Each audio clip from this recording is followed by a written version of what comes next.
From Lagos, the nation's commercial capital, this is the news at 10, live from Channels Television. Reporting tonight, Ijoma Oyato.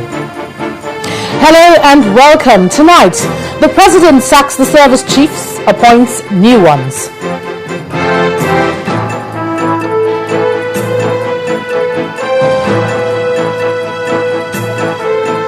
PDP to get new chairman in a week as Bamanga bows out.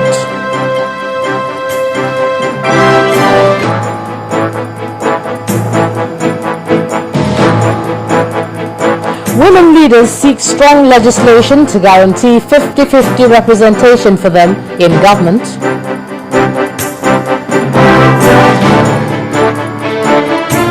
And the United Nations confronts the Vatican over alleged child abuse by priests. On Business News tonight, pay your tax promptly is the message from the Lagos State Governor to residents of the state.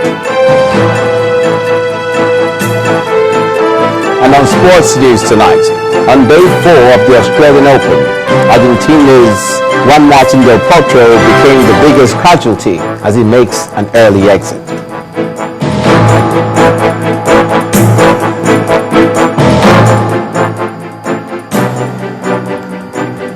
The service chiefs were today given the boot by President Goodluck Jonathan as he sent them packing. Now, although no reason was given for their removal, the Special Advisor to the President on Media and Publicity, Dr. Reuben Abati, announced their replacements. Air Marshal Alex Bade takes over from Admiral Ola Saad Ibrahim as Chief of Defence Staff, while Major General Kenneth Minima takes over from Lieutenant General Azubike Ihejerika as Chief of Army Staff. Also, Rear Admiral Usman Jibrin takes over from Vice Admiral Dele Ezoba as Chief of Naval Staff, and Air Vice Marshal Adeshola Amosu takes over from Air Marshal Bade as Chief of Air Staff. All the changes are with immediate effect. Well, today's decision to sack the service chiefs may have taken them by surprise, but that, of course, has created space at the top for the new military hierarchy. In this background report, our correspondent Charles Aruka examines the legacy of the outgoing defense chiefs and the challenges they contended with. The outgoing service chiefs have spent a little over 15 months in office, having been appointed on October the 5th, 2012. Admiral Ola Ibrahim, the Chief of Defense Staff, Lieutenant General Azubike Ihejerika, the Chief of Army Staff, Chief of Naval Staff Vice Admiral Dele Ezeoba, and Air Marshal Alex Bade were appointed following the retirement of the then Chief of Defense Staff, Air Marshal Oluseyi Petiri. The outgoing Chief of Defense Staff, Admiral Ibrahim, survived that change of guard when he was upgraded from Chief of Naval Staff. Having been appointed in the heat of an escalation in terror attacks in the north and an upsurge of piracy offshore, the defense chiefs had their work cut out for them. Indeed, one of the major mandates handed to them by the President was to ensure that the Boko Haram insurgency was contained. It was no easy task, as the war against the insurgency is still being waged even as they bow out. However, it is to their credit that the army has scored major gains in the fight against terror. With the declaration of a state of emergency in 3 northeastern states, the army moved in and dislodged the sect's fighters from their strongholds in Adamawa, Borno and Yobe states. They succeeded in containing the insurgents and limiting their activities to isolated lightning attacks.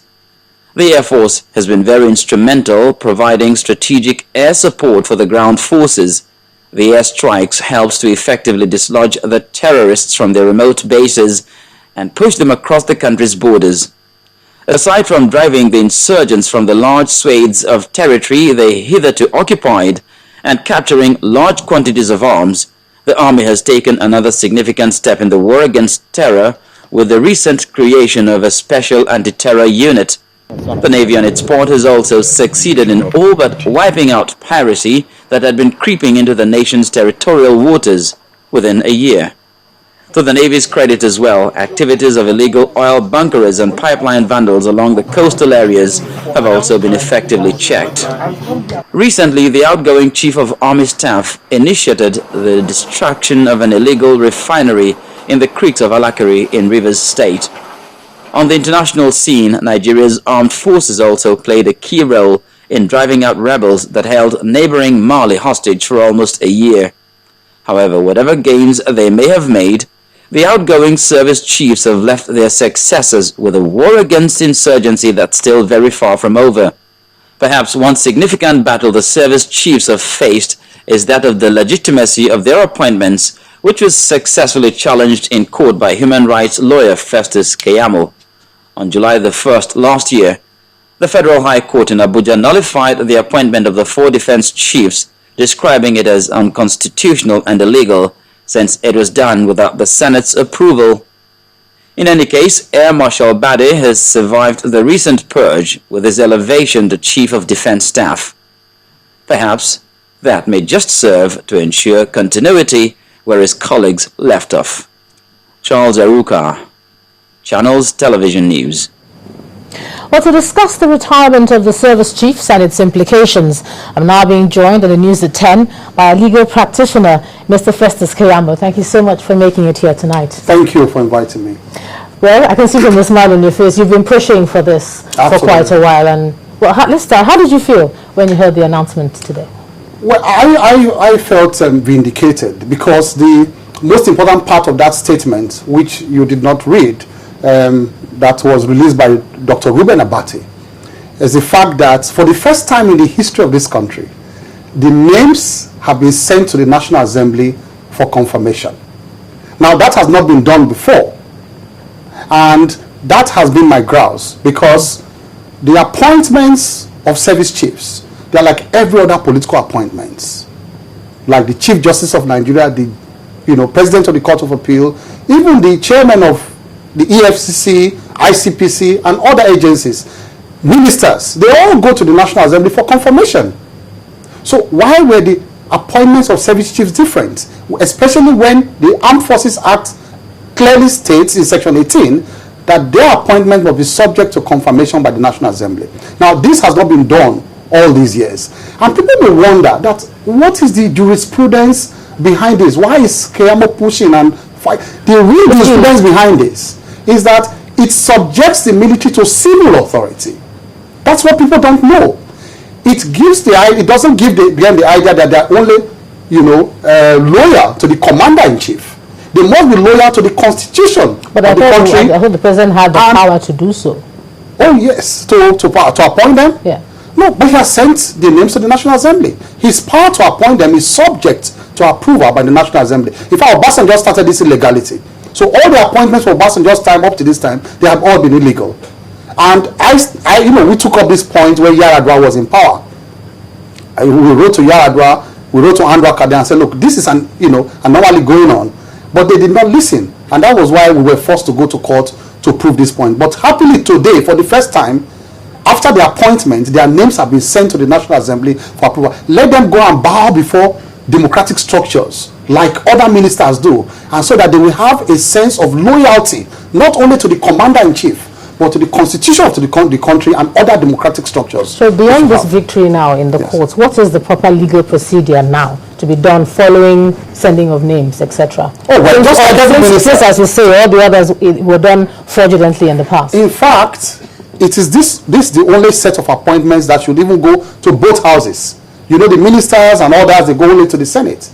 That's to tell you how profound the provisions of the Armed Forces Act are. That they must go to both houses, not only the Senate, but to the House of Representatives, and they will go through the normal screening process like the ministers go through. Like every other political appointees, they are professionals in the first place. But by these appointments, they are political appointees. That's what people don't know. So their ascension to those offices are not by professional position, by professional qualification. They are political appointees. Okay. And all political appointees, my point is that all political appointees must go to the National Assembly for approval. Well, you say they're political appointees. Some have argued that by military law, the appointment of the service chiefs must be from a specific rank. And the last ones that are going met that requirement. So what was the problem? Well, it is just like you say, that certain appointments in the judiciary, they must have attained certain number of years first. Yes. So first of all, before you become a Chief Justice of Nigeria, you must have attained a certain number of years. You must have been appointed the Justice of the Supreme Court, on and on. But by appointing you to the office of the Chief Justice of Nigeria, that is a political appointment, because it is confirmed by the National Assembly.